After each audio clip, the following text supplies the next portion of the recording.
Keluar kamu. Kamu nggak akan bisa hidup satu hari pun tanpa uangku. Dasar wanita nggak berguna. Itu kata-kata terakhir mantan suamiku sebelum dia menyesal seumur hidup. 30 menit setelah dia mengusirku, aku bukan lagi gelandangan. Karena, begitu pegawai bank itu men-scan kartu lamaku, wajahnya langsung pucat pasi. Aku pikir saldoku kosong atau kartunya rusak. Ternyata, layar komputer itu menampilkan rahasia yang disembunyikan ibuku selama ini. Rahasia yang membuatku bisa membeli harga diri mantan suamiku secara tunai. Sebelum ceritanya dimulai, silahkan tulis di kolom komentar dari daerah mana saja teman-teman yang menonton cerita ini. Jangan lupa like dan subscribe agar channel ini bisa semakin berkembang dan bisa mempersembahkan cerita yang lebih menarik lagi. Suara ketukan palu hakim terdengar begitu menyakitkan di telinga Kinan, seolah memecahkan sisa-sisa pertahanannya yang sudah rapuh. Hari itu, di ruang sidang yang dingin dan berbau pelitur tua, pernikahan yang telah ia pertahankan selama 5 tahun resmi berakhir. Kinan duduk terpaku di kursinya, meremas ujung rok panjangnya yang mulai lusuh. Di seberang meja, Fahri tampak begitu lega. Lelaki yang dulu berjanji akan melindunginya itu kini tersenyum lebar, seolah baru saja memenangkan lotre. Tidak ada sedikit pun raut penyesalan di wajahnya. Fahri segera berdiri, merapikan jas mahalnya, dan berjalan keluar tanpa menoleh sedikit pun pada Kinan yang masih menunduk menahan air mata. Di luar ruang sidang, pemandangan yang lebih menyakitkan sudah menunggu. Rina, wanita yang menjadi alasan hancurnya rumah tangga mereka, berdiri bersandar di mobil mewah milik Fahri. Wanita itu mengenakan gaun merah mencolok yang memperlihatkan lekuk tubuhnya, kontras dengan Kinan yang berpakaian sederhana dan tertutup. Saat melihat Fahri keluar, Rina langsung menghambur memeluknya, tertawa renyah yang terdengar seperti sembilu di telinga Kinan. Mereka berdua tampak seperti pasangan paling bahagia di dunia, tidak peduli bahwa kebahagiaan itu dibangun di atas air mata wanita lain. Kinan berjalan perlahan melewati mereka, berusaha menahan isak tangis agar tidak pecah di tempat umum. Ia hanya ingin segera pulang, mengambil barang-barangnya, dan pergi dari kehidupan mereka selamanya. Sesampainya di rumah yang dulu ia panggil istana, suasana berubah menjadi neraka.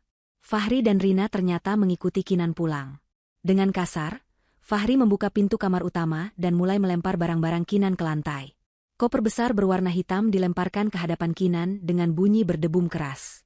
Fahri memerintahkan Kinan untuk segera mengemasi barang-barangnya detik itu juga. Ia tidak memberi waktu bagi Kinan untuk bernapas atau sekadar melipat baju dengan rapi. Kinan memunguti pakaiannya satu persatu dengan tangan gemetar, memasukkannya asal-asalan ke dalam koper. Rina berdiri di ambang pintu sambil bersedekap, menatap Kinan dengan tatapan merendahkan seolah Kinan adalah hama yang harus segera dibasmi dari rumah itu. Saat koper itu penuh, Fahri menarik paksa tangan Kinan dan menyeretnya keluar dari kamar. Kinan meringis kesakitan, namun Fahri tidak peduli. Lelaki itu terus menyeretnya hingga ke pintu depan. Di teras, Fahri mendorong Kinan hingga wanita itu tersungkur di lantai yang keras. Koper hitamnya dilemparkan begitu saja, hingga isinya sedikit berantakan keluar. Langit sore itu tampak mendung gelap, seolah turut merasakan kesedihan yang dialami Kinan. Angin kencang mulai bertiup, membawa hawa dingin yang menusuk tulang. Fahri menunjuk wajah Kinan dengan telunjuknya yang gemetar karena amarah. Ia berkata dengan suara lantang bahwa Kinan tidak berhak membawa apapun selain baju yang melekat di badan dan koper butut itu. Kinan mencoba membuka mulut, ingin meminta sedikit uang sekadar untuk ongkos taksi atau membeli makan malam. Namun, belum sempat suara itu keluar, Fahri sudah memotongnya dengan kalimat yang begitu kejam. Fahri menegaskan bahwa Kinan tidak akan mendapatkan 1 rupiah pun darinya. Ia mengatakan bahwa Kinan harus belajar hidup susah agar tahu rasa. Rina yang berdiri di sebelah Fahri tertawa kecil, menambahkan bahwa wanita miskin seperti Kinan memang tidak pantas hidup enak. Kata-kata itu menghujam jantung Kinan. Ia sadar bahwa memohon hanya akan menjatuhkan harga dirinya lebih dalam lagi. Dengan sisa tenaga yang ada, Kinan bangkit berdiri, merapikan jilbabnya yang miring, dan menutup kembali kopernya. Hujan mulai turun dengan deras, membasahi bumi yang kering. Kinan menarik gagang kopernya dan mulai melangkah keluar dari gerbang rumah mewah itu. Suara gerbang besi yang ditutup keras oleh satpam suruhan Fahri terdengar di belakang punggungnya. Kini, ia benar-benar sendirian. Tidak ada rumah, tidak ada suami, dan tidak ada uang. Air hujan bercampur dengan air mata yang mengalir deras di pipinya. Kinan berjalan menyusuri trotoar yang sepi, menyeret koper berat yang rodanya mulai macet. Bajunya basah kuyup, menempel di kulit dan membuatnya menggigil kedinginan. Setiap langkah terasa begitu berat, seolah ada beban ribuan ton yang menindih pundaknya. Kinan terus berjalan tanpa arah yang jelas. Ia tidak tahu harus kemana. Rumah nenek sana terlalu jauh untuk ditempuh dengan berjalan kaki, dan ia tidak punya uang untuk naik kendaraan umum. Perutnya mulai terasa perih karena belum diisi sejak pagi. Rasa lapar, dingin, dan sakit hati bercampur menjadi satu, membuatnya merasa pusing dan hampir pingsan. Ia memutuskan untuk berteduh di emperan sebuah toko yang sudah tutup. Kinan duduk meringkuk di lantai keramik yang dingin, memeluk lututnya untuk mencari sedikit kehangatan. Ia menatap jalanan yang basah oleh hujan, melihat mobil-mobil berlalu lalang membawa orang-orang yang mungkin sedang bahagia menuju rumah mereka yang hangat. Di tengah keputusasaan itu, Kinan teringat sesuatu. Ia meraba saku dalam tas tangannya yang sudah usang. Tangannya menyentuh sebuah dompet kecil peninggalan almarhum ibu. Dengan tangan gemetar kedinginan, Kinan membuka dompet itu. Isinya kosong, tidak ada lembaran uang merah atau biru yang ia harapkan. Hanya ada recehan logam dan struk belanjaan lama yang sudah pudar tintanya. Namun, di sela-sela lipatan dompet, jarinya menyentuh permukaan benda keras yang tipis. Kinan menarik benda itu keluar. Itu adalah sebuah kartu debit lama berwarna perak yang sudah kusam. Kartu itu milik almarhum ibu yang diberikan padanya beberapa tahun lalu sebelum ibu meninggal. Kinan menatap kartu itu dengan pandangan nanar. Ia ingat betul ibu pernah berpesan untuk menyimpan kartu ini, dan hanya membukanya saat keadaan benar-benar mendesak. Dulu, Kinan tidak pernah mempedulikannya, karena ia merasa hidupnya sudah cukup terjamin oleh Fahri. Ia bahkan mengira kartu ini sudah tidak aktif atau saldonya kosong, karena sudah bertahun-tahun tidak digunakan. Namun, saat ini, kartu kusam itu adalah satu-satunya benda yang menyerupai harapan. Kinan membalik kartu itu, melihat nama ibunya terukir di sana. Rasa rindu menyeruak di dadanya. Ia membayangkan wajah teduh ibu yang selalu tersenyum padanya. Kinan berbisik pelan, bertanya pada angin apakah kartu ini bisa menyelamatkannya dari kelaparan malam ini. Meskipun ragu, Kinan memutuskan untuk mencobanya. Ia ingat ada sebuah bank besar di ujung jalan yang masih buka layanannya, atau setidaknya memiliki mesin ATM. Dengan sisa tenaga terakhir, Kinan bangkit. Ia kembali menyeret kopernya menembus hujan. Langkahnya tertatih-tatih, namun genggamannya pada kartu tua itu begitu erat seolah nyawanya bergantung di sana. Ia tidak tahu apa yang akan terjadi selanjutnya. Mungkin mesin ATM akan menolak kartu itu, atau mungkin saldonya hanya cukup untuk membeli sepotong roti. Tapi Kinan tidak punya pilihan lain. Ia harus mencoba. Di bawah guyuran hujan yang semakin deras, Kinan melangkah menuju satu-satunya cahaya harapan yang ia miliki, tanpa menyadari bahwa langkah kaki lelahnya itu akan membawanya pada takdir yang sama sekali berbeda. Kinan berdiri di depan pintu kaca ban yang menjulang tinggi. Gedung itu tampak megah dan intimidatif bagi Kinan yang saat ini terlihat seperti gelandangan. Pakaiannya basah kuyup, jilbabnya lepek, dan wajahnya pucat pasi tanpa riasan. Ia melihat bayangannya sendiri di kaca pintu dan merasa malu. Namun, rasa lapar yang melilit perutnya memaksanya untuk mengabaikan rasa malu itu. Kinan mendorong pintu kaca yang berat itu dan melangkah masuk. Hawa dingin dari pendingin ruangan langsung menyergap tubuhnya yang basah, membuatnya menggigil semakin hebat. Lantai marmer yang mengkilap memantulkan bayangan tubuhnya yang menyedihkan. Suasana di dalam ban cukup ramai.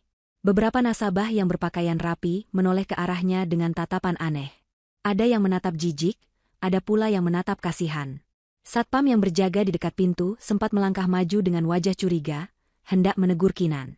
Namun, melihat kondisi Kinan yang begitu memprihatinkan dan mata wanita itu yang tampak putus asa, satpam itu mengurungkan niatnya. Ia hanya mengangguk kaku, membiarkan Kinan mengambil nomor antrean.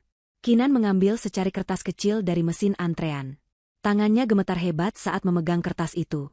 Ia duduk di kursi tunggu paling pojok, berusaha menyembunyikan diri dari tatapan orang-orang. Air menetes dari ujung bajunya, membuat genangan kecil di lantai. Waktu terasa berjalan begitu lambat. Setiap detik terasa seperti penyiksaan. Kinan terus meremas kartu debit lama milik ibu di tangannya, berdoa dalam hati agar kartu itu masih bisa digunakan. Akhirnya, nomor antreannya dipanggil. Kinan bangkit dengan kaki gemetar dan berjalan menuju meja teller. Di balik meja, duduk seorang pegawai wanita muda dengan seragam rapi dan riasan wajah sempurna. Pegawai itu tersenyum ramah sesuai standar operasional. Namun senyumnya sedikit memudar saat melihat penampilan Kinan yang basah dan lusuh. Bau apek dari baju basah Kinan mungkin sedikit mengganggu penciumannya, namun pegawai itu berusaha tetap profesional. Kinan meletakkan kartu tua itu di atas meja marmer yang dingin. Suaranya terdengar parau dan lemah saat ia meminta tolong untuk mengecek saldo kartu tersebut. Pegawai wanita itu mengambil kartu dengan 2 jari, sedikit ragu menyentuh benda yang terlihat kusam dan tua itu. Ia membalik kartu itu, mengamati pita magnetik di belakangnya yang sudah tergores-gores. Dengan gerakan terlatih, pegawai itu menggesekkan kartu ke mesin pembaca di hadapannya. Kinan menahan napas, jantungnya berdegup kencang menunggu respon mesin. Ia takut mendengar bunyi penolakan atau melihat gelengan kepala pegawai itu. Tiba-tiba, wajah pegawai wanita itu berubah drastis. Matanya membelalak lebar menatap layar komputer. Warna kulit wajahnya yang semula cerah, karena riasan kini menjadi pucat pasi. Ia terdiam kaku selama beberapa detik, seolah tidak percaya dengan apa yang dilihatnya. Mulutnya sedikit terbuka, namun tidak ada suara yang keluar. Kinan mulai panik. Ia mengira ada masalah besar, mungkin kartu itu dianggap kartu curian atau sudah kadaluarsa. Kinan hendak bertanya dan meminta maaf karena merepotkan, tapi pegawai itu tiba-tiba berdiri dengan tergesa-gesa. Kursinya berdecit keras saat terdorong ke belakang, menarik perhatian nasabah lain dan satpam. Pegawai itu menatap Kinan dengan tatapan yang benar-benar berbeda. Tidak ada lagi tatapan meremehkan atau sekadar ramah tamah palsu. Tatapan itu kini penuh dengan rasa hormat yang bercampur ketakutan dan kekaguman. Ia berbisik kepada rekannya di meja sebelah dengan suara yang cukup keras karena panik. Ia meminta rekannya untuk menjaga meja sebentar, karena ia harus memanggil pimpinan. Pegawai itu kemudian berlari kecil menuju sebuah pintu besar di belakang area teller, meninggalkan Kinan yang bingung dan ketakutan sendirian di depan meja. Kinan merasa ingin lari saja dari sana. Ia takut akan dituduh melakukan penipuan atau kejahatan perbankan. Tak lama kemudian, pintu besar itu terbuka lebar. Seorang wanita paruh baya dengan penampilan yang sangat elegan keluar dengan langkah cepat. Ia mengenakan setelan jas kerja berwarna biru tua yang tampak mahal, rambutnya disanggul rapi, dan aura kewibawaan memancar kuat dari dirinya. Itu adalah Bu Fanya, kepala cabang bank tersebut. Pegawai teller tadi mengikuti di belakangnya dengan wajah tertunduk. Bu Fanya langsung menuju ke arah Kinan. Kinan menyusut di kursinya, bersiap menerima amarah atau pengusiran. Namun, yang terjadi sungguh di luar dugaan. Bu Fanya berhenti tepat di depan Kinan, lalu membungkukkan badannya dengan sangat hormat, hampir 90 derajat. Suara Bu Fanya terdengar lembut namun tegas saat ia menyapa Kinan. Ia meminta maaf karena membuat Kinan menunggu, dan segera mempersilakan Kinan untuk masuk ke ruangan VIP. Seluruh orang di ruangan itu ternganga melihat kepala cabang mereka memperlakukan wanita lusuh itu bak seorang ratu. Kinan yang masih bingung hanya menurut saat Bu Fanya menuntunnya dengan lembut menuju ruangan khusus yang tertutup kaca buram. Di dalam ruangan itu, suasananya sangat hening dan nyaman. Sofa empuk berlapis kulit menyambut tubuh lelah Kinan. Bu Fanya segera memerintahkan stafnya untuk membawakan handuk hangat dan teh panas. Setelah Kinan sedikit tenang dan mengeringkan wajahnya, Bu Fanya duduk di hadapannya. Ia memutar layar komputer besar di meja kerjanya, agar menghadap ke arah Kinan. Bu Fanya menjelaskan dengan hati-hati bahwa kartu yang dibawa Kinan adalah kartu akses khusus untuk nasabah prioritas tingkat tinggi yang sudah lama tidak aktif. Namun asetnya terus berkembang. Kinan menatap layar komputer itu dengan pandangan kabur. Di sana, tertera deretan angka yang membuatnya nyaris pingsan. Ia harus mengucek matanya berkali-kali untuk memastikan ia tidak salah lihat. Angka itu nyata. 7,4 miliar rupiah. Jumlah yang tidak pernah ia bayangkan seumur hidupnya. Kinan menutup mulutnya dengan tangan, air matanya kembali tumpah. Kali ini bukan karena sedih, tapi karena syok yang luar biasa. Bu Fanya tersenyum hangat melihat reaksi Kinan. Ia kemudian mengambil sebuah kotak kecil dari laci mejanya dan menyerahkannya pada Kinan. Di dalam kotak itu terdapat sebuah flash disk dan secarik surat tulisan tangan. Bu Fanya berkata bahwa itu adalah pesan yang ditinggalkan oleh ibu Kinan bertahun-tahun yang lalu, dengan instruksi khusus bahwa pesan itu hanya boleh diserahkan jika Kinan datang menggunakan kartu itu dalam keadaan sendirian, tanpa didampingi suami. Dengan tangan gemetar, Kinan membuka surat itu. Tulisan tangan ibu yang khas langsung membuatnya terisak. Dalam surat itu, ibu menulis bahwa ia sengaja menyembunyikan sebagian besar hasil penjualan tanah warisan kakek dan keuntungan bisnis cateringnya di rekening rahasia ini. Ibu memiliki firasat buruk tentang Fahri sejak awal pernikahan Kinan. Ibu takut jika suatu saat nanti Fahri menyakiti Kinan dan membuangnya, Kinan tidak memiliki apa-apa. Uang ini disiapkan ibu sebagai jaring pengaman, sebagai senjata terakhir agar putrinya bisa bangkit kembali jika hal terburuk terjadi. Ibu menuliskan kalimat penutup yang membuat hati Kinan teriri sekaligus kuat, bahwa uang ini adalah harga diri Kinan yang ibu selamatkan. Bu Fanya membiarkan Kinan menangis sepuasnya di ruangan itu. Setelah tangis Kinan mereda, Bu Fanya berkata dengan nada serius bahwa sebagai pemegang rekening prioritas ini, Kinan memiliki akses ke layanan konsultan keuangan dan hukum terbaik yang dimiliki bank. Bu Fanya menawarkan bantuannya secara pribadi untuk mengelola aset tersebut dan membantu Kinan menyusun rencana masa depan. Kinan menghapus air matanya, menatap Bu Fanya, lalu menatap layar yang menampilkan saldo rekeningnya. Di saat itulah, benih kekuatan baru mulai tumbuh di hati Kinan. Ia bukan lagi istri yang terbuang. Ia adalah wanita dengan kekuatan 7,4 miliar rupiah di tangannya. Dan ia siap untuk mengambil kembali harga dirinya yang telah diinjak-injak. Suasana di dalam ruangan VIP bank itu hening, hanya terdengar dengungan halus dari pendingin ruangan yang bekerja menyejukkan udara. Kinan menatap flash disk kecil yang kini terpasang di laptop milik Bu Fanya. Dengan anggukan pelan dari Kinan, Bu Fanya menekan tombol putar pada layar. Suara yang sangat familiar dan dirindukan seketika memenuhi ruangan itu. Itu adalah suara ibu. Suaranya terdengar jernih dan tenang, seolah-olah beliau sedang duduk tepat di samping Kinan.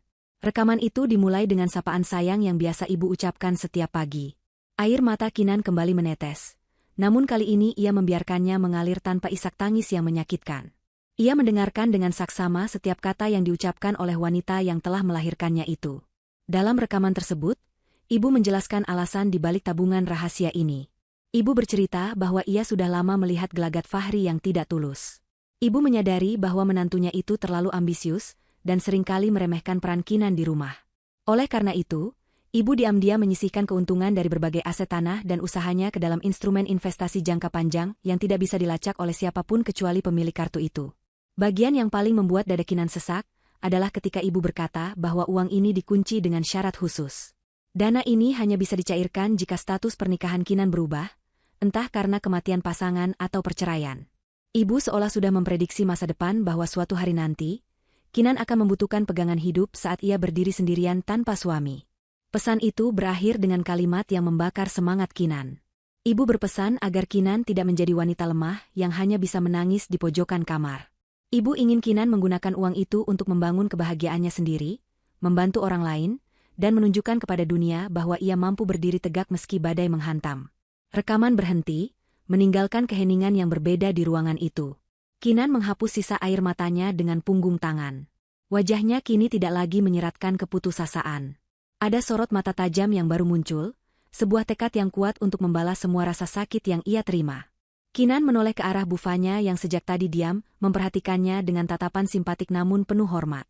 Bu Fanya kemudian berdeham pelan, memecah keheningan. Ia menjelaskan bahwa dana 7,4 miliar rupiah itu hanyalah saldo tunai yang tersedia saat ini. Masih ada beberapa aset saham dan obligasi atas nama ibu yang kini otomatis beralih menjadi milik Kinan.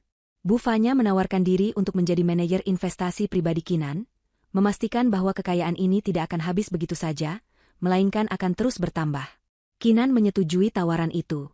Ia sadar bahwa ia buta soal keuangan, karena selama ini Fahri selalu melarangnya ikut campur urusan uang. Kinan meminta Bu Fanya untuk mengajarinya segalanya. Mulai dari cara berpakaian, cara bicara, hingga cara mengelola bisnis. Ia ingin berubah total. Ia tidak ingin lagi menjadi Kinan yang polos dan mudah dibodohi. Di tengah pembicaraan serius itu, ponsel butut Kinan bergetar di saku bajunya yang masih lembab. Nama Fahri muncul di layar yang retak. Jantung Kinan berdegup kencang karena refleks ketakutan yang selama ini tertanam, namun ia segera menenangkan diri. Ia melirik Bu Fanya, dan wanita parubaya itu mengangguk memberinya kekuatan. Kinan mengangkat telepon itu dan menempelkannya ke telinga tanpa mengucapkan sepatah kata pun. Suara tawa mengejek Fahri langsung terdengar dari seberang sana. Fahri bertanya dengan nada sinis, apakah Kinan sudah menemukan kardus bekas untuk tidur malam ini. Ia juga menambahkan bahwa hujan di luar semakin deras, dan menyarankan Kinan untuk meminta-minta di lampu merah jika ingin makan. Mendengar hinaan itu, anehnya Kinan tidak lagi merasa sakit hati. Rasa sakit itu telah berganti menjadi rasa jijik dan kasihan. Kinan membayangkan Fahri yang mungkin sedang duduk santai di sofa empuk rumah mereka, merasa menang di atas penderitaan orang lain. Dengan suara yang tenang dan datar, sangat berbeda dari nada suaranya yang biasanya memohon, Kinan menjawab. Ia berkata bahwa Fahri tidak perlu mengkhawatirkannya. Kinan mengatakan bahwa ia sedang duduk di tempat yang jauh lebih nyaman daripada rumah yang baru saja Fahri rebut.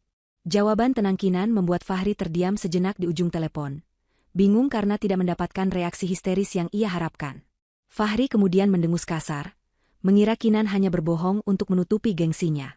Ia kembali melontarkan kata-kata pedas, mengatakan bahwa tanpa uang darinya, Kinan hanyalah sampah yang tidak berguna. Ia menantang Kinan untuk membuktikan ucapannya. Kinan tersenyum tipis, sebuah senyum dingin yang tidak bisa dilihat oleh Fahri.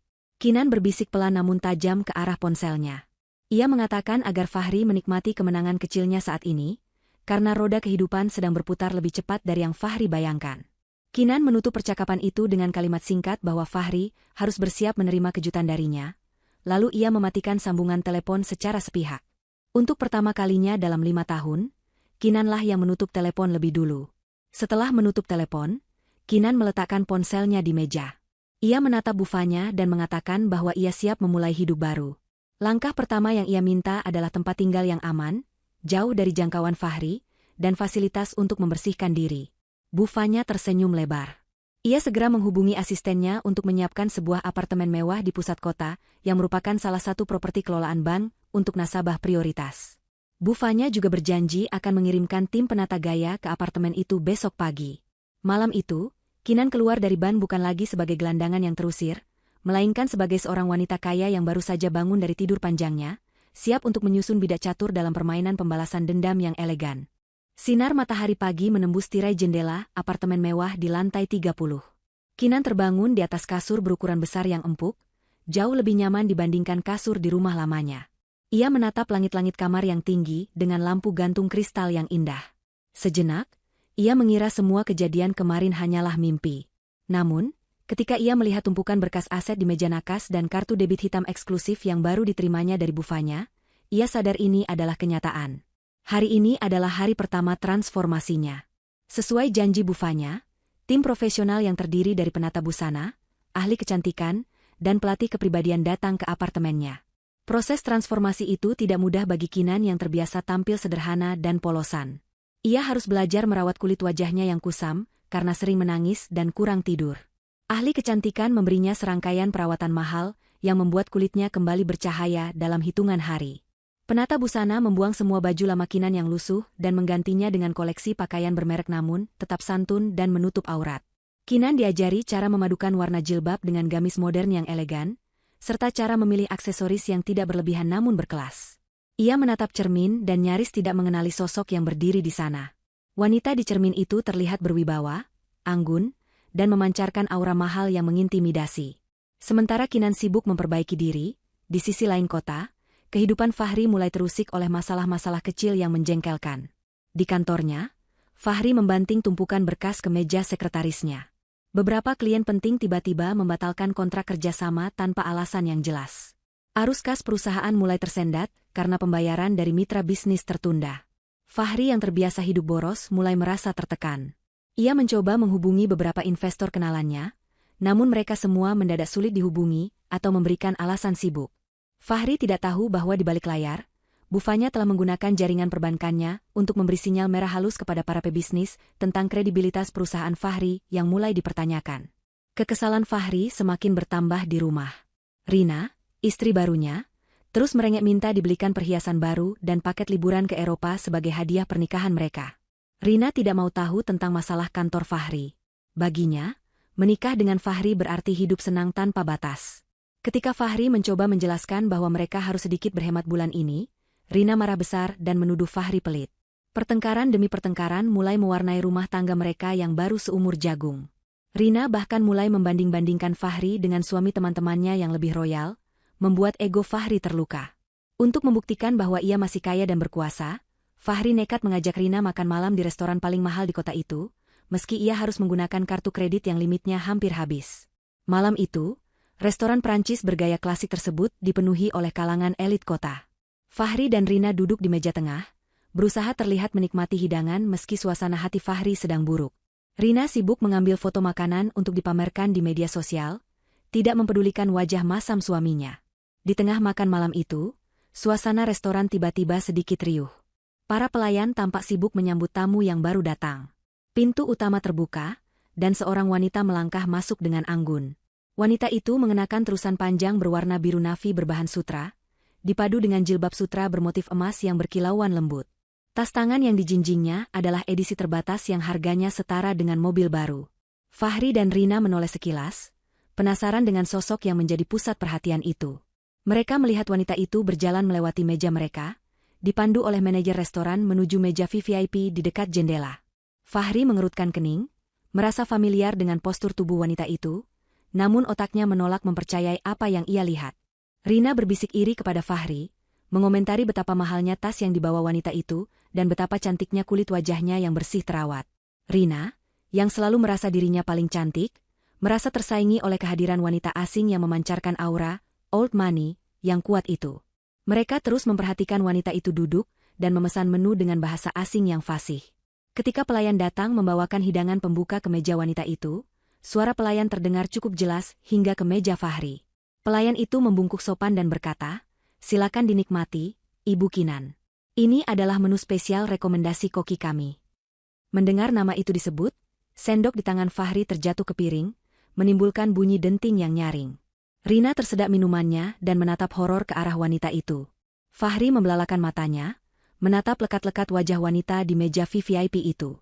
Wanita itu menoleh perlahan ke arah mereka, seolah baru menyadari keberadaan serangga pengganggu. Kinan menatap mata Fahri yang terbelalak kaget. Tidak ada ketakutan atau kerinduan di mata Kinan, hanya tatapan datar dan dingin yang menusuk. Ia melihat Fahri yang tampak kacau dan Rina yang melongo dengan mulut terbuka. Kinan mengangkat gelas minumannya sedikit ke arah mereka, sebuah gerakan bersulang yang penuh sarkasme, lalu kembali menikmati makan malamnya dengan tenang tanpa mempedulikan mereka lagi. Fahri merasa darahnya mendidih sekaligus membeku. Ia tidak percaya bahwa wanita anggun dan berkelas di sana adalah Kinan, mantan istrinya yang baru beberapa hari lalu ia usir seperti pengemis. Otaknya berputar keras mencari penjelasan logika, bagaimana mungkin Kinan bisa berada di tempat semewah ini dengan penampilan seperti itu dalam waktu sesingkat ini. Fahri yang dikuasai emosi dan rasa penasaran nekat berdiri dan menghampiri meja Kinan, mengabaikan protes Rina yang mencoba menahannya. Dengan napas memburu, Fahri berdiri di samping meja Kinan dan menuntut penjelasan. Ia bertanya dengan suara tertahan, dari mana Kinan mendapatkan uang untuk semua kemewahan ini. Ia menuduh Kinan pasti telah mencuri uangnya sebelum pergi atau menjadi simpanan orang kaya. Kinan meletakkan serbetnya dengan perlahan di atas meja. Ia tidak berdiri, tetap duduk dengan postur tegak bak seorang ratu yang sedang meladeni rakyat jelata yang tidak tahu sopan santun. Kinan menatap lurus ke manik mata Fahri dan menjawab dengan suara yang tenang namun volumenya cukup untuk didengar oleh meja-meja di sekitarnya.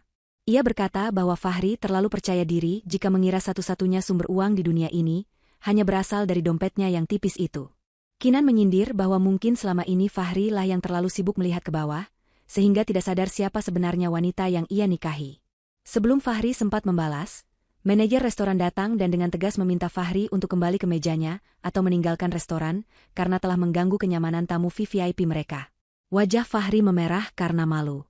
Ia melihat sekeliling dan menyadari banyak mata menatapnya dengan pandangan merendahkan. Dengan tangan terkepal, Fahri menarik Rina keluar dari restoran itu, meninggalkan Kinan yang kembali menyesap tehnya dengan senyum kemenangan tipis di bibirnya. Pertemuan itu adalah deklarasi perang terbuka, dan Kinan baru saja memenangkan pertempuran pertamanya. Matahari bersinar terik di luar jendela kaca gedung perkantoran milik Fahri, namun suasana di dalam ruang kerjanya terasa suram dan mencekam. Fahri duduk di kursi kebesarannya dengan kemeja yang lengan bajunya digulung berantakan dan dasi yang sudah longgar. Di hadapannya, tumpukan berkas tagihan menggunung, seolah mengejek ketidakmampuannya sebagai seorang pemimpin. Sejak kejadian di restoran malam itu, kesialan sepertinya tidak henti-hentinya menimpa Fahri. Klien-klien besar yang selama ini menjadi tulang punggung perusahaannya satu persatu memutus kontrak secara sepihak dengan alasan restrukturisasi internal. Fahri tahu itu alasan yang dibuat-buat, namun ia tidak memiliki bukti untuk menuntut mereka. Yang lebih parah, bank tempat ia biasa meminjam modal kerja tiba-tiba membekukan fasilitas kreditnya dengan alasan rasio utang perusahaan yang dianggap terlalu berisiko. Pintu ruangan Fahri diketuk pelan. Sekretarisnya masuk dengan wajah takut-takut, membawa kabar yang semakin memperburuk suasana hati bosnya. Sekretaris itu memberitahu bahwa manajer operasional baru saja mengajukan pengunduran diri dan membawa serta beberapa staf kunci ke perusahaan kompetitor. Fahri menggebrak meja dengan keras, hingga vas bunga di ujung meja berguncang. Ia berteriak memaki ketidaksetiaan karyawannya, menuduh mereka sebagai pengkhianat yang hanya mau enak sendiri. Sekretaris itu mundur ketakutan dan segera keluar ruangan sebelum menjadi sasaran amuk Fahri selanjutnya. Fahri memijat pelipisnya yang berdenyut kencang. Ia butuh uang, dan ia butuh uang itu sekarang juga. Jika ia tidak bisa menyuntikkan dana segar dalam waktu 3 hari, operasional perusahaan akan berhenti total dan ia akan bangkrut. Di tengah kepanikan itu, telepon di meja kerjanya berdering. Fahri mengangkatnya dengan kasar. Suara di seberang sana terdengar tenang dan profesional, memperkenalkan diri sebagai perwakilan dari sebuah firma investasi swasta yang tertarik untuk membantu perusahaan-perusahaan yang sedang mengalami masalah arus kas jangka pendek. Fahri yang sedang putus asa merasa seperti melihat oase di tengah gurun pasir. Ia langsung menyetujui tawaran pertemuan yang diajukan penelepon itu. Tanpa berpikir panjang dan tanpa melakukan pemeriksaan latar belakang yang menyeluruh, Fahri setuju untuk bertemu sore itu juga di sebuah ruang pertemuan privat di Hotel Bintang 5. Ia terlalu sombong untuk menyadari bahwa tawaran bantuan yang datang tiba-tiba di saat krisis biasanya adalah sebuah perangkap. Sore harinya, Fahri tiba di hotel dengan sisa-sisa kepercayaan dirinya yang dipaksakan. Ia mengenakan jas terbaiknya, berusaha menutupi kegugupan yang melanda. Di dalam ruang pertemuan yang dingin dan tertutup, sudah menunggu seorang wanita yang tidak ia kenal sebelumnya, didampingi oleh 2 orang pengacara berwajah kaku. Wanita itu adalah Bu Fanya. Namun Fahri tidak mengenalinya karena ia belum pernah bertemu langsung dengan kepala cabang bank tempat Kinan menabung. Bu Fanya memperkenalkan diri sebagai perwakilan dari investor anonim yang sangat menjaga privasinya. Ia menyodorkan sebuah proposal pendanaan dengan nilai yang fantastis, cukup untuk menutup semua utang Fahri dan menjalankan perusahaan selama 1 tahun ke depan. Mata Fahri berbinar melihat angka-angka yang tertera di kertas itu. Ia sudah membayangkan dirinya kembali berjaya, membungkam mulut-mulut yang meremehkannya, dan kembali mempermalukan Kinan. Namun, ketika pengacara Fahri membaca klausul perjanjiannya, wajahnya berubah khawatir. Pengacara itu berbisik kepada Fahri bahwa syarat-syarat yang diajukan sangat berat. Bunga pinjaman jauh di atas rata-rata pasar, dan tenggat waktu pengembaliannya sangat singkat. Yang paling berbahaya adalah jaminannya. Pihak investor meminta jaminan berupa seluruh aset pribadi Fahri, termasuk rumah mewah yang ia tempati bersama Rina, serta kepemilikan saham mayoritas di perusahaannya. Jika Fahri gagal bayar 1 kali saja, semua aset itu akan langsung disita tanpa melalui proses pengadilan yang panjang. Pengacara Fahri menyarankan untuk menolak atau setidaknya menegosiasikan ulang poin-poin tersebut, karena risikonya terlalu besar. Namun, Fahri yang sudah gelap mata oleh keserakahan dan kebutuhan mendesak, menepis nasihat pengacaranya. Ia merasa yakin bahwa dengan suntikan dana ini, bisnisnya akan segera pulih dan ia bisa melunasi utang itu dengan mudah. Fahri menatap Bu Fanya dengan angkuh dan berkata bahwa ia menyetujui semua syarat tersebut. Ia bahkan sempat meremehkan Bu Fanya dengan mengatakan bahwa investor anonim itu beruntung bisa menanamkan modal di perusahaan sekelas miliknya. Bu Fanya hanya tersenyum tipis, sebuah senyum yang sulit diartikan, lalu menyodorkan pena emas kepada Fahri. Detik-detik saat Fahri membubuhkan tanda tangannya di atas materai terasa begitu lambat. Suara goresan pena di atas kertas terdengar nyaring di ruangan yang sunyi. Tanpa Fahri sadari, di balik dinding kaca satu arah di sisi ruangan itu, Kinan berdiri memperhatikan semuanya. Kinan melihat mantan suaminya itu menandatangani surat kematian bisnisnya sendiri dengan wajah penuh kemenangan semu. Kinan tidak merasakan kegembiraan yang meluap-luap, hanya rasa dingin yang menjalar di hatinya. Ia ingat bagaimana dulu tangan yang sama itu menandatangani buku nikah mereka dengan janji setia, dan tangan yang sama pula yang menandatangani surat cerai dengan penuh kebencian.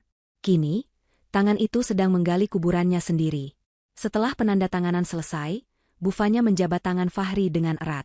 Ia berkata bahwa dana akan segera ditransfer ke rekening perusahaan Fahri dalam waktu 1 jam. Fahri tertawa lebar, merasa beban berat di pundaknya telah hilang. Ia segera berpamitan dengan langkah ringan, sudah merencanakan pesta perayaan kecil-kecilan. Sepeninggal Fahri, Kinan keluar dari ruang persembunyiannya. Ia berjalan mendekati meja, melihat salinan kontrak yang baru saja ditandatangani. Bu Fanya menatap Kinan dan bertanya apakah Kinan yakin dengan langkah ini, karena ini berarti menghancurkan ayah dari anak-anak yang mungkin dulu pernah mereka impikan. Kinan menatap tanda tangan Fahri dan menjawab pelan, bahwa Fahri lah yang memilih jalan ini, sejak ia memutuskan untuk membuang keluarga demi ambisi dan nafsu. Jebakan telah terpasang sempurna, dan tikus itu sudah memakan umpannya dengan lahap. Malam itu, notifikasi masuk ke ponsel Fahri. Dana miliaran rupiah telah masuk ke rekeningnya. Ia berteriak kegirangan di ruang tamu, membuat Rina terkejut. Fahri memeluk Rina dan berkata bahwa masa sulit mereka sudah berakhir. Ia berjanji akan membelikan apapun yang Rina mau sebagai kompensasi atas kesusahan mereka beberapa hari terakhir. Rina, yang matanya langsung berbinar mendengar kata belanja, segera menyusun daftar barang-barang mewah yang ingin ia beli. Mereka merayakan malam itu dengan sampanye mahal, tertawa di atas bom waktu yang detiknya terus berjalan mundur mendekati ledakan kehancuran mereka. Keesokan harinya, Rina bangun dengan semangat yang meluap-luap. Janji Fahri semalam terngiang-ngiang di telinganya. Ia segera bersiap-siap, mengenakan pakaian terbaiknya yang ia rasa paling modis, meskipun sebenarnya perpaduan warnanya terlalu mencolok dan norak. Rina berniat menghabiskan hari itu di pusat perbelanjaan paling elit di kota. Ia ingin membuktikan kepada teman-teman sosialitanya yang belakangan mulai menjauh, bahwa ia masih istri seorang pengusaha kaya raya.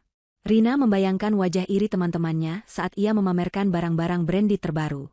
Tanpa menunggu Fahri yang sudah berangkat ke kantor untuk mengurus proyek baru, Rina memanggil taksi online premium dan meluncur ke mall. Tujuan utama Rina adalah sebuah butik tas mewah asal Prancis yang terkenal sangat eksklusif. Butik ini tidak sembarangan melayani tamu. Biasanya harus membuat janji temu atau menjadi pelanggan VIP. Rina melangkah masuk dengan dagu terangkat tinggi, berharap pelayan toko akan langsung menyambutnya dengan antusias. Namun, para pelayan yang sibuk menata etalase hanya meliriknya sekilas dan kembali bekerja. Mereka bisa membedakan mana orang kaya lama yang berkelas dan mana orang kaya baru yang hanya ingin pamer. Rina merasa tersinggung karena tidak diperlakukan layaknya seorang putri. Ia berdeham keras, memaksa salah satu pelayan untuk melayaninya. Dengan enggan, pelayan itu mendekat dan bertanya apa yang bisa dibantu dengan nada datar. Rina menunjuk sebuah tas tangan berwarna merah marun yang dipajang di dalam kotak kaca di tengah ruangan. Itu adalah tas edisi terbatas yang menjadi incaran banyak kolektor. Rina berkata dengan suara lantang bahwa ia ingin melihat tas itu. Pelayan itu tersenyum sopan namun menolak halus, menjelaskan bahwa tas tersebut adalah barang pajangan khusus yang sudah dipesan oleh klien VVIP dan tidak boleh disentuh oleh sembarang orang. Rina marah besar. Ia merasa direndahkan. Suaranya meninggi, ia mulai memaki pelayan itu dan berteriak bahwa ia punya uang untuk membayar 2 kali lipat harga tas tersebut. Keributan kecil itu membuat pengunjung lain menoleh, namun Rina tidak peduli. Ia hanya ingin egonya dipuaskan. Di tengah keributan itu, pintu butik terbuka. Suasana di dalam toko mendadak berubah. Manajer butik yang sedari tadi berada di ruangan belakang langsung berlari kecil menyambut tamu yang baru datang. Para pelayan lain segera berbaris rapi, membungkuk hormat. Tamu itu adalah Kinan, didampingi oleh asisten pribadinya. Kinan tampil memukau dengan balutan busana kasual namun elegan berwarna pastel, tas tangan kulit buaya di lengannya, dan kacamata hitam yang disematkan di hijabnya. Perbedaannya sangat mencolok. Rina yang berusaha terlalu keras untuk terlihat kaya, dan Kinan yang memang memancarkan kekayaan tanpa perlu berusaha.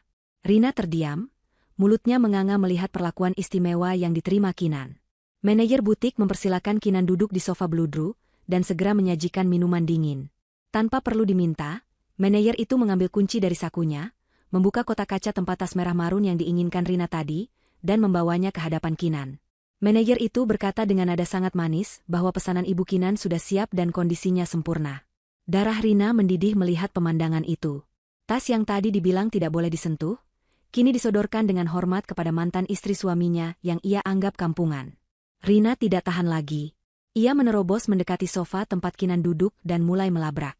Rina menuduh Kinan sengaja membelinya hanya untuk memanas-manasinya. Ia berteriak bahwa tas itu adalah miliknya karena ia yang melihatnya lebih dulu. Kinan menatap Rina dengan tenang, lalu melepas kacamata hitamnya perlahan. Tatapan matanya tajam dan menusuk, membuat nyali Rina sedikit ciut. Kinan berkata pelan bahwa barang berkelas hanya cocok untuk orang yang memiliki kelas, bukan untuk orang yang berteriak-teriak seperti pedagang ikan di pasar. Kalimat itu membuat wajah Rina merah padam karena malu dan marah. Rina segera menelepon Fahri. Merengek histeris meminta suaminya datang sekarang juga untuk memberinya pelajaran pada Kinan dan membelikan tas itu bagaimanapun caranya.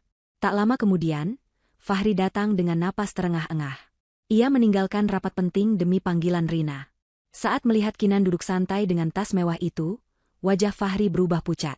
Ia baru saja mendapatkan pinjaman uang, tapi ia tahu bahwa menggunakan uang perusahaan untuk belanja pribadi adalah tindakan bodoh, apalagi jumlahnya ratusan juta. Namun, gengsinya sebagai laki-laki di hadapan mantan istri dan istri barunya dipertaruhkan. Rina menarik lengan Fahri, memaksanya untuk menawar tas itu dengan harga lebih tinggi. Fahri dengan canggung mendekati manajer toko dan berkata bahwa ia bersedia membayar lebih mahal asalkan tas itu diberikan kepada istrinya. Kinan tertawa kecil, tawa yang terdengar sangat merdu namun menyakitkan bagi Fahri. Ia berdiri, mengambil kartu debit hitamnya, kartu yang sama yang dulu dikira Fahri sudah mati, dan menyerahkannya kepada manajer toko. Kinan berkata bahwa ia tidak perlu menawar, karena ia membayar harga penuh, tunai, saat ini juga. Manajer toko tanpa ragu langsung memproses pembayaran Kinan. Mesin edisi berbunyi, bip, tanda transaksi berhasil, struk keluar dengan lancar. Kinan mengambil tas itu, lalu menoleh pada Fahri yang berdiri mematung. Kinan berkata bahwa uang pinjaman sebaiknya digunakan untuk membayar utang, bukan untuk memanjakan istri yang tidak tahu diri, karena bunga pinjaman itu berjalan setiap detiknya. Fahri terkejut setengah mati.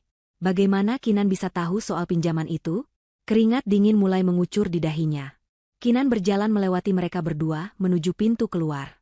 Saat berada tepat di samping Rina, Kinan berhenti sejenak dan berbisik. Ia mengatakan bahwa tas itu sebenarnya tidak terlalu bagus, tapi ia membelinya hanya karena ia bisa. Kinan menyarankan Rina untuk mulai belajar menabung daripada belanja, karena sebentar lagi ia akan sangat membutuhkan uang receh. Kinan melenggang pergi meninggalkan butik, sementara Rina meledak dalam tangisan histeris karena malu dan kesal. Fahri hanya bisa berdiri terpaku, merasakan firasat buruk yang amat sangat bahwa ia sedang berjalan menuju jurang kehancuran yang tidak berdasar. Di luar butik, Kinan menyerahkan tas mahal itu kepada asistennya dan memintanya untuk melelangnya demi amal, karena ia tidak sudi memakai barang yang sudah ditatapi dengan penuh dengki oleh Rina. Waktu berputar begitu cepat bagi Fahri, namun terasa mencekik lehernya perlahan-lahan. Sebulan setelah penandatanganan kontrak pinjaman besar itu, kondisi perusahaan bukannya membaik malah terjun bebas menuju kehancuran. Dana miliaran rupiah yang seharusnya digunakan untuk memutar roda bisnis, sebagian besar bocor untuk menutupi gaya hidup Rina yang semakin menjadi-jadi dan sebagian lagi hilang karena kesalahan fatal dalam pengambilan keputusan operasional. Proyek-proyek besar yang diharapkan menjadi penyelamat, satu persatu mangkrak. Ternyata, orang-orang kepercayaan Fahri di kantor diam-diam telah berpaling. Mereka yang dulu setia pada ayah Fahri, kini merasa muak dengan kepemimpinan Fahri yang arogan dan sewenang-wenang. Tanpa sepengetahuan Fahri, mereka bekerja lambat, membiarkan kesalahan administrasi menumpuk, dan membocorkan strategi perusahaan kepada kompetitor. Puncak kekacauan terjadi pada hari jatuh tempo pembayaran cicilan pertama yang nilainya sangat fantastis. Sejak pagi, telepon di meja Fahri tidak berhenti berdering. Para vendor menagih pembayaran, ban menolak mencairkan cek perusahaan karena saldo kosong, dan karyawan mulai mogok kerja karena gaji mereka terlambat 2 minggu. Fahri duduk di ruang kerjanya dengan rambut acak-acakan dan mata merah karena kurang tidur. Ia mencoba menghubungi bufanya untuk meminta keringanan waktu, namun nomor tersebut tidak aktif. Kepanikan mulai merayapi sumsum tulang belakangnya. Ia sadar betul isi kontrak yang ia tanda tangani. Keterlambatan 1 hari saja berarti wan prestasi, dan itu artinya penyitaan aset total. Fahri mencoba menyangkal kenyataan, berpikir bahwa investor anonim itu pasti akan memberi toleransi. Sore harinya, saat matahari mulai condong ke barat, sebuah rombongan mobil hitam berhenti tepat di depan lobi kantor Fahri. Satpam yang hendak mencegah mereka langsung mundur saat melihat surat tugas resmi yang ditunjukkan oleh pria-pria berbadan tegap. Pintu ruangan Fahri didobrak tanpa ketukan. Bufanya masuk dengan langkah tegap, diiringi oleh tim pengacara dan beberapa petugas keamanan. Wajah Bufanya yang biasanya ramah kini sedingin es. Ia meletakkan sebuah map merah di atas meja Fahri yang berantakan. Tanpa basa-basi, Bufanya menyatakan bahwa perusahaan Fahri telah gagal memenuhi kewajibannya, dan sesuai klausul kontrak nomor 7, hak kepemilikan perusahaan dan seluruh aset jaminannya kini beralih tangan ke pihak investor terhitung detik ini juga. Fahri meledak dalam kemarahan. Ia menggebrak meja, berteriak bahwa ini adalah penipuan terencana. Ia menuduh Bufanya bersekongkol untuk menjatuhkannya. Dengan urat leher menonjol, Fahri menuntut untuk bertemu langsung dengan pemilik modal yang sebenarnya. Ia berteriak lantang, menantang si pengecut yang bersembunyi di balik punggung Bufanya untuk keluar dan menghadapinya laki-laki sesama laki-laki. Suasana ruangan menjadi tegang. Para staf yang mengintip dari balik kaca memandang dengan cemas. Bufanya hanya tersenyum tipis, lalu menyingkir sedikit ke samping, memberi jalan pada seseorang yang baru saja melangkah masuk dari pintu utama. Suara sepatu hak tinggi yang beradu dengan lantai marmer terdengar, begitu mengintimidasi di tengah keheningan itu. Sosok itu melangkah masuk dengan aura kekuasaan yang tak terbantahkan. Ia mengenakan setelan blazer putih bersih yang memancarkan kewibawaan, sangat kontras dengan kekacauan di ruangan itu. Fahri membelalakan matanya, napasnya tercekat di tenggorokan. Itu adalah Kinan. Bukan Kinan yang dulu selalu menunduk patuh menyiapkan kopinya, tapi Kinan yang berdiri tegak dengan dagu terangkat. Kinan berjalan perlahan mengelilingi meja kerja Fahri, menyentuh perabotan kantor yang dulu dibanggakan suaminya itu, seolah sedang memeriksa barang dagangan di pasar loak. Ia berhenti tepat di hadapan Fahri, menatap mantan suaminya itu dengan pandangan yang sulit diartikan, campuran antara rasa kasihan dan kemenangan mutlak. Kinan mengambil dokumen pengambil alihan aset dari tangan Bufanya, dan melemparkannya pelan ke dada Fahri. Kertas-kertas itu berserakan di lantai. Dengan suara yang tenang namun menggema di seluruh ruangan, Kinan menjawab tantangan Fahri. Ia mengatakan bahwa investor yang Fahri sebut bodoh, karena mau meminjamkan uang padanya adalah dirinya. Kinan menjelaskan bahwa uang yang dinikmati Fahri dan Rina sebulan terakhir ini adalah uang warisan ibunya, uang yang seharusnya menjadi hak Kinan dan anak-anak mereka jika saja Fahri tidak berkhianat. Fahri terhuyung ke belakang, kakinya lemas menghantam kursi kerjanya. Ia merasa dunia di sekelilingnya runtuh. Ternyata selama ini ia menggali lubang kuburnya sendiri dengan sekop yang diberikan oleh wanita yang ia buang. Kinan mendekatkan wajahnya ke wajah Fahri dan berbisik dingin, memberitahukan bahwa mulai hari ini, Fahri bukan lagi bos di tempat ini. Ia dipecat dari perusahaannya sendiri. Langit sore itu berwarna jingga kemerahan, seolah melukiskan drama yang akan terjadi di sebuah rumah mewah di kawasan elit. Belum sempat Fahri memproses keterkejutannya di kantor, ia sudah diseret oleh keadaan menuju mimpi buruk selanjutnya. Kinan tidak membuang waktu. Bersama tim hukum dan pihak berwajib, ia langsung menuju rumah yang menjadi jaminan utama utang Fahri. Rumah itu, tempat di mana Kinan pernah diusir paksa di tengah hujan, kini berdiri bisu menunggu pemilik barunya. Fahri tiba di sana lebih dulu dengan mobilnya, memacu kendaraan seperti orang gila, berharap bisa menyelamatkan setidaknya barang-barang pribadinya atau memikirkan cara untuk membatalkan semua ini. Namun, ketika ia sampai di gerbang, segel merah bertuliskan, "Disita," sudah terpasang melintang. Di dalam rumah, Rina sedang bersantai sambil maskeran dan menonton televisi. Ia terkejut bukan main ketika pintu depan dibuka paksa. Fahri masuk dengan wajah pucat pasi seperti mayat hidup, diikuti oleh Kinan dan rombongannya. Rina menjerit histeris, menanyakan apa yang terjadi dan mengapa wanita, kampungan, itu berani menginjakan kaki di rumahnya. Kinan tidak menjawab teriakan Rina.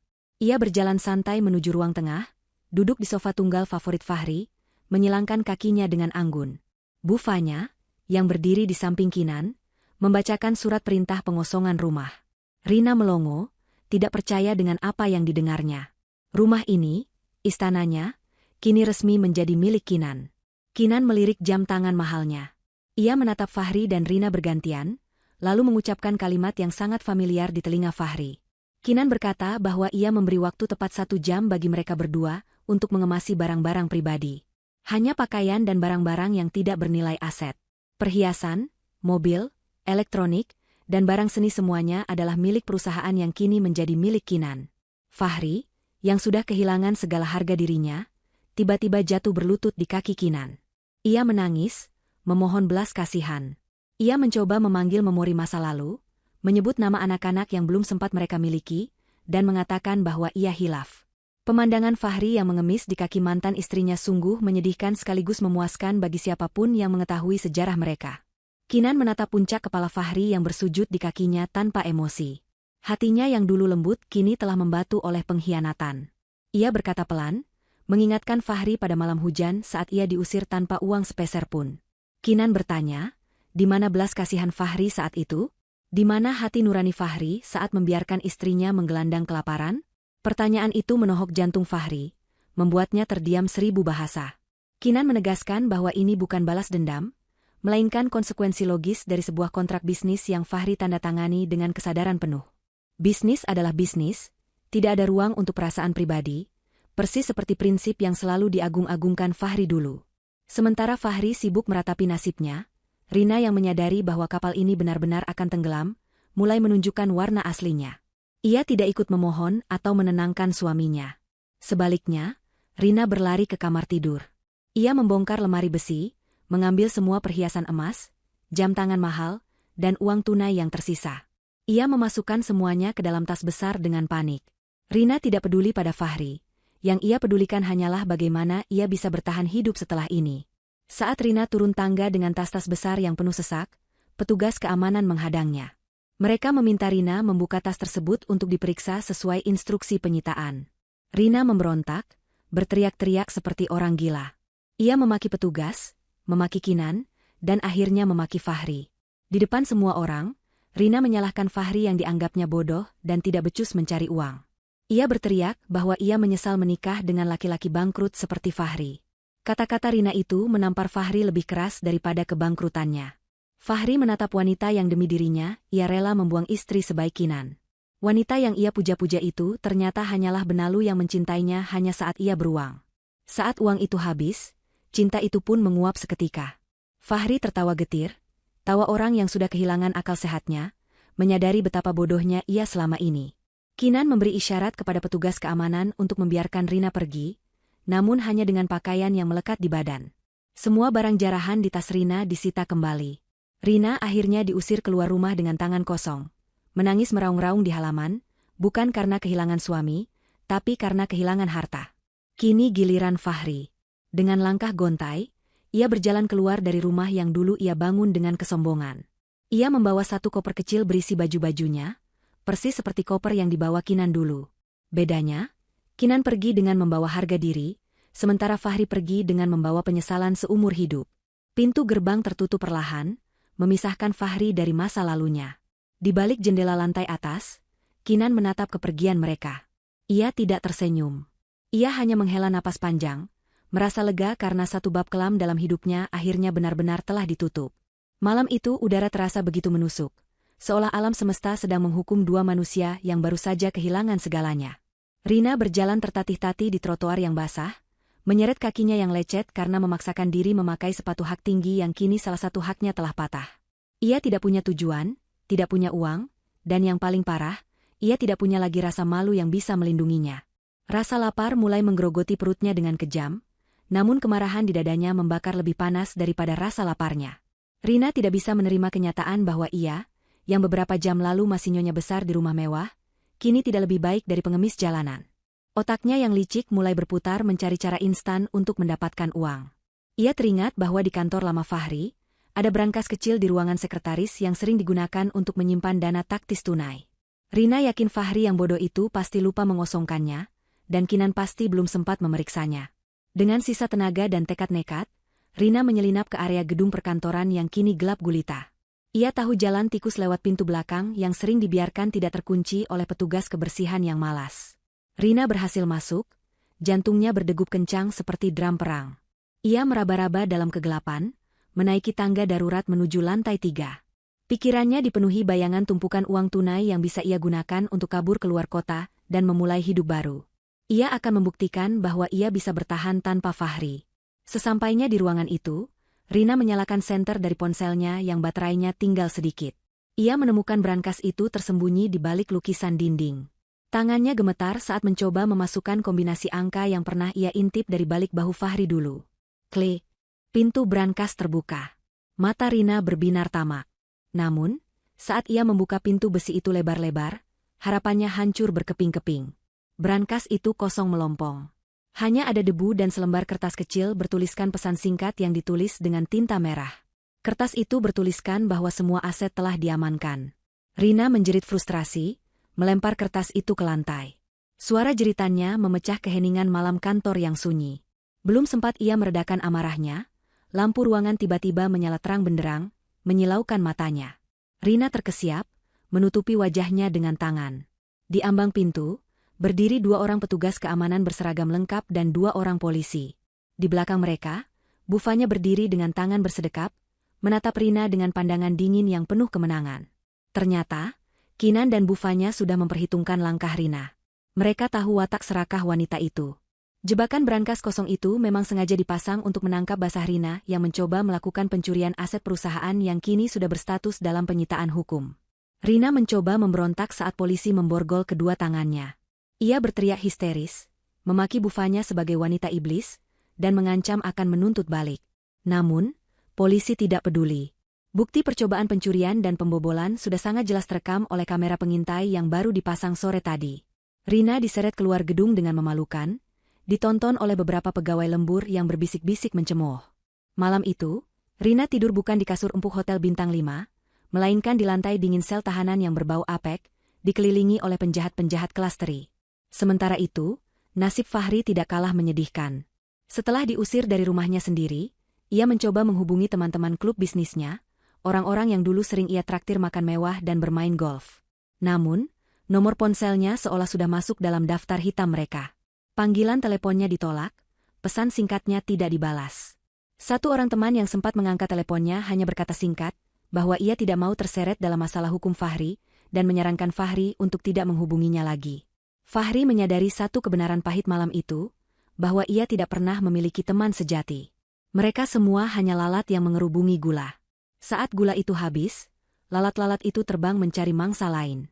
Fahri menghabiskan malam itu di dalam mobil sedannya yang diparkir di sebuah pom bensin sepi. Itu adalah satu-satunya aset yang belum disita karena mobil itu atas nama ibunya yang sudah meninggal, meski pajaknya sudah mati bertahun-tahun. Perutnya perih, tapi ia tidak punya uang sepeser pun. Kartu kreditnya sudah diblokir. Dompetnya kosong karena semua uang tunai diambil Rina sebelum wanita itu mencoba kabur. Fahri menatap pantulan wajahnya di kaca spion. Wajah itu tampak tua, lelah, dan menyedihkan. Bayangan Kinan yang tersenyum tulus menyambutnya pulang kerja dulu tiba-tiba muncul di benaknya, menyiksa batinnya dengan rasa rindu yang terlambat. Fahri menangis sendirian di dalam mobil sempit itu, memukul-mukul setir mobil hingga tangannya sakit, menyesali kebodohannya melepaskan berlian demi menggenggam kerikil tajam. Keesokan paginya, mobil Fahri mogok karena kehabisan bensin. Ia terpaksa meninggalkannya begitu saja di pinggir jalan dan berjalan kaki berjam-jam menuju satu-satunya tempat yang ia pikir masih memiliki sedikit belas kasihan, rumah Nenek Sanah. Nenek Sanah adalah kerabat jauh Kinan yang dulu sangat menyayangi Fahri layaknya cucu sendiri. Fahri berharap wanita tua itu mau menampungnya barang semalam atau memberinya sedikit makanan. Dengan pakaian kusut dan wajah kusam, Fahri tiba di halaman rumah sederhana Nenek Sanah. Ia melihat wanita tua itu sedang menyapu halaman. Fahri memanggilnya dengan suara parau, berharap mendapatkan sambutan hangat seperti dulu. Nenek Sanah menoleh, matanya menyipit melihat sosok pria berantakan di depan pagarnya. Namun, tidak ada senyum di wajah keriput itu. Nenek Sanah meletakkan sapunya dan berjalan mendekat ke pagar, tapi tidak membukanya. Fahri memohon, meminta maaf atas segala kesalahannya pada Kinan, dan meminta tolong agar diizinkan masuk untuk sekadar minum air putih. Nenek Sanah menatap Fahri lurus-lurus. Tatapan itu bukan tatapan benci, melainkan tatapan kecewa yang mendalam. Dengan suara bergetar namun tegas, Nenek Sanah berkata bahwa pintu rumahnya selalu terbuka untuk orang yang punya hati, tapi Fahri sudah membuang hatinya saat ia membuang Kinan. Nenek Sanah mengingatkan Fahri bagaimana dulu Kinan datang ke rumah ini tengah malam sambil menangis karena dimaki Fahri. Namun Kinan tetap membela suaminya di depan keluarga. Fahri mencoba meraih tangan Nenek Sanah dari sela-sela pagar, namun Nenek Sanah melangkah mundur. Ia berkata bahwa Tuhan itu maha adil. Apa yang Fahri tanam, itulah yang ia tuai sekarang. Nenek Sanah menyuruh Fahri pergi dan belajar menjadi manusia lagi dari nol. Para tetangga mulai keluar rumah melihat keributan itu. Mereka berbisik-bisik dan menunjuk-nunjuk Fahri. Rasa malu yang luar biasa menghantam Fahri. Ia sadar, tidak ada lagi tempat baginya di masa lalu. Jembatan itu sudah ia bakar sendiri hingga menjadi abu.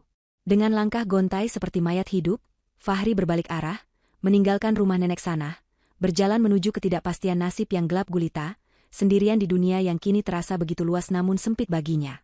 2 tahun telah berlalu sejak badai besar itu menghantam kehidupan mereka.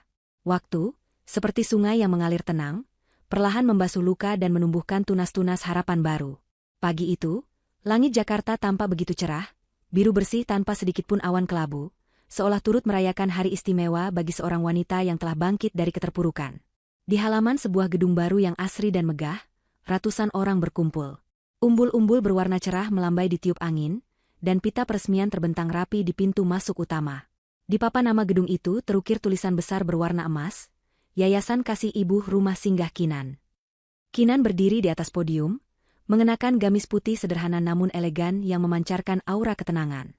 Wajahnya bersinar, bukan karena riasan tebal, melainkan karena kedamaian batin yang telah ia temukan. Di sampingnya berdiri bufanya yang kini telah menjadi mitra bisnis sekaligus sahabat terdekatnya, dan Nenek Sanah yang duduk di kursi roda dengan senyum bangga yang tak henti-hentinya mengembang. Kinan memberikan pidato singkat yang menggetarkan hati setiap orang yang hadir. Ia tidak berbicara tentang kesuksesan bisnisnya yang meroket, atau tentang kekayaannya yang kini berlipat ganda berkat investasi cerdas yang dikelola bufanya. Ia berbicara tentang kekuatan memaafkan, tentang pentingnya memberi kesempatan kedua bagi diri sendiri, dan tentang dedikasi yayasan ini untuk membantu wanita-wanita korban kekerasan rumah tangga agar bisa mandiri seperti dirinya. Suara tepuk tangan membahana saat Kinan memotong pita peresmian. Wartawan berebut mengambil foto wanita inspiratif yang kini menjadi simbol kekuatan wanita modern itu. Di antara kerumunan tamu undangan, terlihat wajah-wajah bahagia anak-anak yatim piatu yang kini memiliki rumah baru yang layak. Kinan turun dari panggung, menyalami tamu satu persatu dengan ramah. Ia tidak lagi terlihat seperti wanita rapuh yang dulu menangis di depan meja teller bank. Ia kini adalah pilar yang kokoh, tempat banyak orang bersandar. Bufanya memeluk Kinan erat, berbisik bahwa ibu Kinan di surga pasti sedang tersenyum bangga melihat putrinya menggunakan warisannya bukan untuk foya-foya, melainkan untuk memuliakan sesama manusia. Jauh dari kemeriahan itu, di sudut kota yang kumuh dan bau, sebuah pemandangan kontras terjadi di sebuah warung makan Tegal yang sempit dan panas. Di bagian belakang warung, dekat tumpukan piring kotor yang menggunung, seorang pria kurus kering sedang bekerja keras menyikat noda lemak yang membandel. Pria itu memakai kaos oblong yang sudah bolong di bagian bahunya, dan celana pendek yang warnanya sudah pudar. Rambutnya yang dulu selalu tertata rapi dengan minyak rambut mahal, kini tampak kusam, panjang, dan beruban sebelum waktunya. Itu adalah Fahri. Mantan pengusaha sukses yang kini menyambung hidup sebagai tukang cuci piring dengan upah harian yang hanya cukup untuk makan 2 kali sehari, dan membayar sewa kamar kos petak yang sempit. Keringat bercucuran di dahi Fahri, menetes ke dalam air sabun yang keruh. Tangannya yang dulu hanya terbiasa memegang pena mahal dan setir mobil mewah, kini kasar, pecah-pecah, dan penuh luka goresan akibat sabut besi. Pemilik warung berteriak galak, menyuruh Fahri bekerja lebih cepat karena pelanggan sedang ramai. Fahri hanya mengangguk lemah, tidak berani membantah. Ia takut dipecat. Jika ia kehilangan pekerjaan ini, ia tidak tahu harus makan apa besok. Saat ia membawa tumpukan piring bersih ke bagian depan, matanya tak sengaja menangkap tayangan televisi yang tergantung di dinding warung. Berita siang sedang menayangkan liputan langsung peresmian yayasan milik Kinan. Dunia Fahri seakan berhenti berputar detik itu juga. Ia terpaku menatap layar kaca. Di sana, ia melihat Kinan. Wanita yang dulu ia sia-siakan, kini terlihat begitu cantik, agung, dan bercahaya. Ia melihat senyum Kinan yang tulus, senyum yang dulu pernah menjadi miliknya namun ia hancurkan sendiri.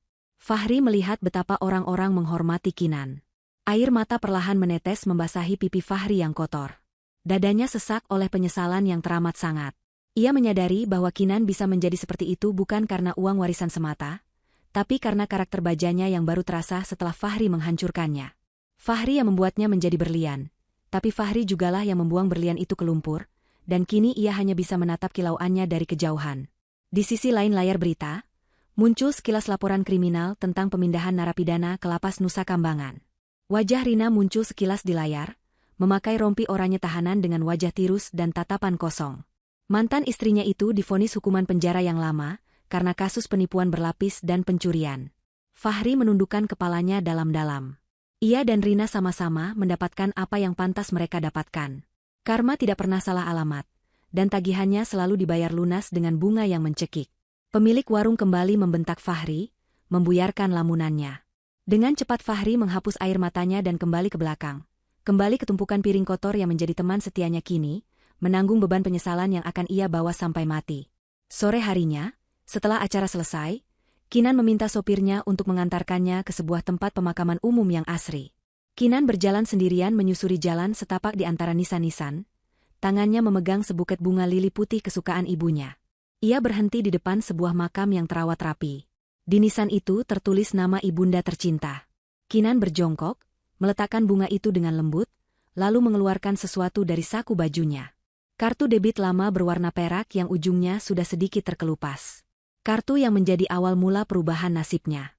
Kinan meletakkan kartu itu di atas nisan batu marmer yang dingin. Angin sore bertiup lembut, memainkan ujung jilbabnya. Dengan suara bergetar menahan haru, Kinan berbicara seolah ibunya ada di sana mendengarkannya. Ia berterima kasih kepada ibu, bukan hanya karena uang yang ditinggalkan, tapi karena pelajaran hidup yang tersirat di dalamnya. Ibu mengajarkannya bahwa harga diri seorang wanita tidak bergantung pada suami atau harta, melainkan pada kemampuannya untuk berdiri di atas kaki sendiri.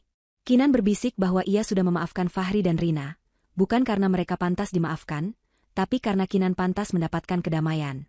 Ia tidak mau lagi membawa beban kebencian di masa depannya yang cerah. Kinan bangkit berdiri, membersihkan debu dari gamisnya. Ia menatap langit yang mulai berwarna jingga keemasan. Matahari terbenam dengan indah, menjanjikan bahwa esok akan terbit matahari baru yang lebih hangat. Kinan tersenyum lega, beban berat yang selama ini ia pikul rasanya sudah terangkat sepenuhnya. Ia membalikkan badan dan melangkah pergi meninggalkan pemakaman dengan langkah ringan dan pasti. Ia tidak menoleh lagi ke belakang. Masa lalunya sudah terkubur tenang bersama kenangan pahitnya. Di depannya kini terbentang jalan hidup yang luas, penuh dengan kemungkinan, kebahagiaan, dan cinta yang baru. Layar kehidupan Kinan menutup dengan sempurna, meninggalkan rasa puas yang mendalam bahwa kebaikan pada akhirnya akan selalu menemukan jalannya untuk menang.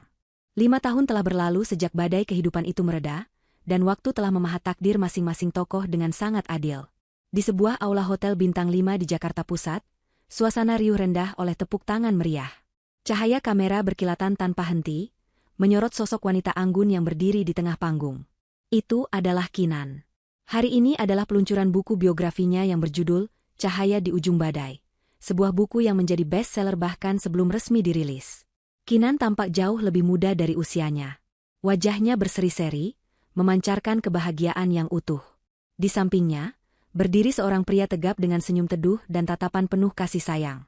Pria itu bukan pengusaha yang gila harta, melainkan seorang dokter spesialis anak yang juga aktif di kegiatan sosial, sosok pendamping baru yang Tuhan kirimkan untuk melengkapi kebahagiaan Kinan. Ia memperlakukan Kinan bukan sebagai aset atau pajangan, melainkan sebagai partner jiwa yang setara. Di barisan paling belakang kerumunan penonton yang tidak mendapat tempat duduk, terselip seorang pria tua dengan pakaian lusuh dan topi kumal yang ditarik menutupi sebagian wajahnya. Pria itu memegang sebuah kantong plastik berisi botol bekas yang baru saja ia pungut dari tong sampah gedung. Itu adalah Fahri. Tubuhnya kini kurus kering, dimakan oleh penyakit dan penyesalan yang tak berujung. Ia menyelinap masuk hanya untuk melihat sekilas wajah wanita yang pernah ia sia-siakan. Dari kejauhan, Fahri melihat bagaimana dokter itu menggenggam tangan Kinan dengan lembut saat menuruni tangga panggung, sebuah gestur sederhana yang dulu tidak pernah Fahri lakukan. Hati Fahri hancur berkeping-keping melihat pemandangan itu. Ia menyadari bahwa tempat di samping Kinan itu seharusnya miliknya. Namun ia sendiri yang membakarnya demi kesenangan sesaat. Di sudut lain kota, di balik tembok penjara wanita yang lembab, Rina duduk melamun menatap jeruji besi. Wajah cantiknya sudah lama pudar, digantikan oleh kerutan keras akibat stres dan lingkungan penjara yang keras. Teman satu selnya melempar koran bekas bungkus nasi ke arahnya. Di koran itu, terpampang foto besar Kinan dengan judul berita tentang kesuksesannya. Rina menatap foto itu dengan tatapan kosong. Tidak ada lagi rasa iri atau dengki, karena energi untuk itu pun sudah habis. Rina hanya bisa meratapi nasibnya, menyadari bahwa sisa masa mudanya akan habis membusuk di dalam penjara tanpa ada satu orang pun yang peduli. Dulu ia merebut Fahri karena mengira Fahri adalah tiket menuju kemewahan, namun ternyata Fahri adalah tiket menuju kehancuran total. Kembali ke acara peluncuran buku, Kinan berjalan menuju pintu keluar didampingi suaminya. Saat melewati kerumunan, langkah Kinan sempat terhenti sejenak. Ia melihat ke arah pintu keluar, tempat Fahri berdiri mematung. Mata mereka bertemu selama 1 detik.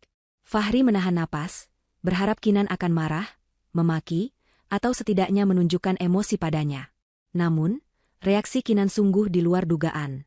Kinan hanya menatapnya sekilas dengan tatapan datar, seolah sedang melihat orang asing yang tidak ia kenal, lalu kembali tersenyum pada suaminya dan melanjutkan langkah menuju mobil mewah yang menunggunya. Bagi Kinan, Fahri sudah benar-benar tidak ada. Fahri bukan lagi ancaman, bukan lagi sumber sakit hati, bahkan bukan lagi kenangan. Fahri hanyalah masa lalu yang sudah tidak relevan. Malam harinya, di balkon rumah mereka yang asri, Kinan duduk menikmati teh hangat buatan suaminya. Angin malam berhembus sejuk. Kinan mengeluarkan kartu debit lama peninggalan ibunya dari dompetnya. Kartu itu kini sudah kadaluarsa, tidak lagi bisa digunakan. Namun, nilainya jauh lebih besar daripada saldo yang pernah ada di dalamnya. Kinan tersenyum, lalu memasukkan kartu itu ke dalam sebuah kotak kenangan kayu jati, menguncinya rapat-rapat, dan meletakkannya di laci paling dalam. Ia tidak lagi membutuhkan pengingat akan rasa sakit itu. Ia sudah sembuh sepenuhnya. Kinan menatap langit malam yang bertabur bintang, menarik napas lega, dan bersyukur. Perjalanan panjangnya dari seorang istri yang terbuang menjadi wanita yang dihormati telah usai. Buku lamanya sudah ditutup, dan kini ia sedang menulis halaman-halaman baru yang penuh dengan cinta dan keberkahan.